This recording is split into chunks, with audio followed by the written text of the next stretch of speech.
Hello students, I am Shraddha Sharma, your Sanskrit teacher and welcome to new class. आज हम कारक परिचय पढ़ेंगे। कारक परिचयः की डेफिनेशन है क्रियान्वयत्वम कारकम, अर्थात क्रिया का जिसके साथ सीधा संबंध होता है उसे कारक कहते हैं।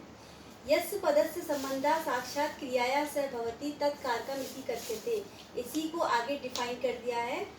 यस्य पदस्य संबंधा, जिस पद का संबंध क्रिया के साथ साक्षात होता है, बिल्कुल सीधा होता है, उसे हम कारक कहते हैं। कारकाणि षड् भवन्ति, कारक 6 होते हैं। संबंधा कारकम नास्ति, संबंध को कारक नहीं कहते हैं, किंतु विभक्त्या सप्त भवन्ति, और जो विभक्ति होती हैं वो 7 होती हैं, जैसे कि यहाँ पर देख रहे हैं आप।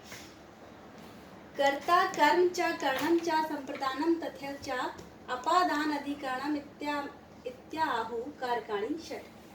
कर्ता कर्म करण संप्रदान अपादान और अधिकरण, ये 6 कारक कहे गए हैं। ये चार्ट है, ये जो मैंने आपको पिछली कक्षा में भी कराया था क्लास में, तो आप लोग इसको फिर से रिवाइज कर लेना। विभक्ति, कारक और चिन्ह। प्रथमा कर्ता ने, द्वितीया कर्म को, तृतीया करणम से द्वारा, चतुर्थी संप्रदान के लिए, पंचमी अपादान से अलग होने में, षष्ठी संबंध। याद रखिएगा, इसको षष्ठी केवल विभक्ति के रूप में प्रयोग होता है, संबंध को कारक नहीं मानते हैं। अधिकरणम मैं पर, ये इसका चिन्ह है। संबोधन वो हे अरे, ये हम किसी को बुलाने के लिए जो उच्चारण करते हैं, उनको संबोधित करते हैं, उसमें हम इनको प्रयोग करते हैं। ये भी आपका इसमें प्रथमा विभक्ति प्रयोग होती है, जबकि ये कारक में नहीं आता है। देखिए कर्ता कारक, इसको मैं बहुत शॉर्ट तरीके से आपको जल्दी से बता देती हूँ कि कर्ता कारक क्या कहता है कि करोति इति कर्ता, अर्थात जो भी किसी कार्य को करता है उसकी कर्ता संज्ञा हो जाती है। जैसे रामः पठति, पढ़ना क्रिया किसके द्वारा की जा रही है? राम के द्वारा। तो जो भी किसी कार्य को करता है वह उसका कर्ता या सब्जेक्ट कहलाता है। तो आपको प्रश्न इस तरह से आएगा पेपर में कि रेखांकित पद में आप कर्ता और कारक बताइए कि कौन सा कारक है, कौन सी विभक्ति है। तो आपको कारक और विभक्ति बतानी है इसमें रेखांकित पद में। तो आप समझ जाएंगे कि इसमें रेखांकित क्या किया गया, रामा को, और पठती, राम के द्वारा पढ़ने का कार्य किया जा रहा है, तो राम करता है, तो कर्ता कारक और इसमें प्रथमा विभक्ति। बालका गच्छति, बालक जाता है, कौन जाता है? बालक। तो जाना क्रिया किसके द्वारा हो रही है? बालक के द्वारा। तो आप समझ जाएंगे कि रेखांकित पद में कर्ता कारक है और प्रथमा विभक्ति है। दूसरा देखिए कर्म कारक, यानी कर्म कारक क्या कहता है? कर्मणि द्वितीय विभक्ति कर्ता यम अत्यधिकम अभिलषति तत् कर्म कारकम इति उच्यते।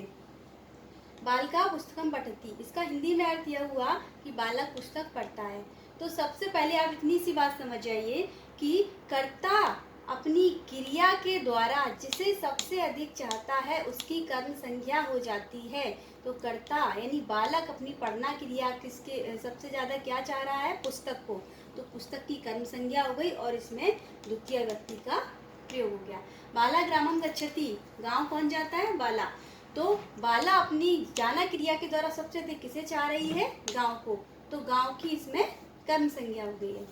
दूसरा देखिए, तीसरा करण कारकम, करण कारक जिससे द्वारा इसका चिन्ह है, ये क्या कहता है कि जब भी हम कोई कार्य करते हैं तो इसी कार्य को करने में जिस चीज़ की सबसे अधिक सहायता लेते हैं उसकी करण संज्ञा हो जाती है। जैसे गीता लेखनिया लिखती, गीता लिखती है, किससे लिखती है? लेखनी से। तो लेखनी से गीता अपने लेखन कार्य सबसे ज़्यादा सहायता किसकी ले रही है? लेखनी की। तो लेखनी की करण संज्ञा हुई और उसमें तृतीय विभक्ति प्रयोग हो गई। छात्रा कंदुकेन क्रीडति, छात्र कंदुक यानी गेंद से खेलता है। तो छात्र अपनी खेलना क्रिया किसके द्वारा संपन्न कर रहा है? गेंद से। तो इसीलिए गेंद में तृतीय विभक्ति का प्रयोग हुआ है। अगला देखिए, अहम लतया सह गच्छामि, मैं लता के साथ जाती हूँ। तो जाती हूँ या जाता हूँ? अहम लतया सह, तो सह के योग में यहाँ लता शब्द में तृतीय विभक्ति हुई है। ये कारक नहीं है, ओनली तृतीय विभक्ति हुई है। किससे? सह साकम सार्धम समम अलम इत्यादि, इन शब्दों के योग में तृतीय विभक्ति होती है, तो इसीलिए यहाँ पे तृतीय विभक्ति आई है। कर्णेन बधिरा, यानी जब भी किसी अंग विकृति बताई जाती है तो जिस अंग में विकृति बताते हैं उसमें हमेशा तृतीय विभक्ति आती है, इसलिए रेखांकित पद में तृतीय विभक्ति प्रयोग हुई है। संप्रदान कारकम क्या कहता है? के लिए इसका चिन्ह है महेशः मित्राय धनम ददाति, महेश मित्र के लिए दान देता है, धन देता है। किसके लिए देता है? मित्र के लिए। तो देना क्रिया जिसके लिए की जा रही है उसमें हमेशा चतुर्थी व्यक्ति आती है, उसकी संप्रदान संज्ञा हो जाती है। इसमें विशेष नियम क्या दिया है? नमः स्वस्ति स्वाहा स्वधा अलम बसठ योगे अपि चतुर्थी व्यक्ति, इतने शब्दों के योग में चतुर्थी व्यक्ति प्रयोग होती है, इस कारक नहीं कहते हैं। श्री गणेशाय नमः, जैसे नमः के योग में गणेश जी में हमने गणेश में चतुर्थी व्यक्ति का प्रयोग किया है, तो श्री गणेशाय नमः, इसलिए नमः के योग में इसमें चतुर्थी व्यक्ति प्रयोग होके गणेशाय शब्द बना। सर्वेभ्यः स्वस्ति, सभी का कल्याण हो, तो ये कल्याण स्वस्ति के योग में भी हमको, स्वस्ति के योग में भी हमें चतुर्थी व्यक्ति प्रयोग करना है। ये आपकी सर्व की चतुर्थी व्यक्ति का बहुवचन है। अपादान कारक क्या कहता है? अपादान कारक पंचमी व्यक्ति से अलग होने के अर्थ में रहता है। अपादान वृक्षात् पत्रम पतति, यानी जब भी किसी चीज से, किसी स्थान विशेष से, वस्तु विशेष से कोई वस्तु अलग होती है, तो उस स्थान की, जिससे कोई वस्तु अलग होती है, उसकी स्थान विशेष की अपादान संज्ञा हो जाती है और उसमें पंचमी व्यक्ति प्रयोग हो जाती है, केवल अलग होने के अर्थ में। एक और इसका नियम है भय रक्ष इत्यर्थस्य धातूनाम योगे अपि पंचमी व्यक्ति भवति।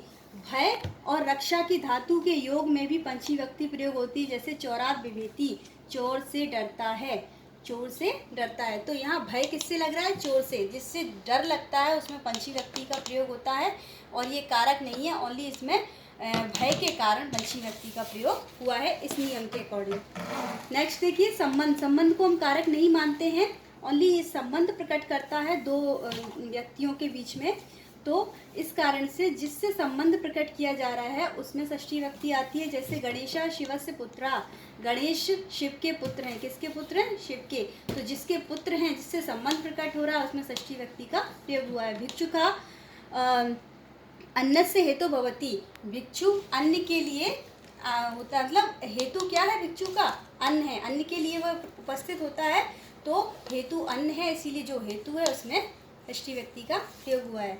नेक्स्ट देख लीजिए अधिकरण कारकम, ये सबसे लास्ट है। इसका अधिकरण कारक क्या कहता है? इसकी डेफिनेशन है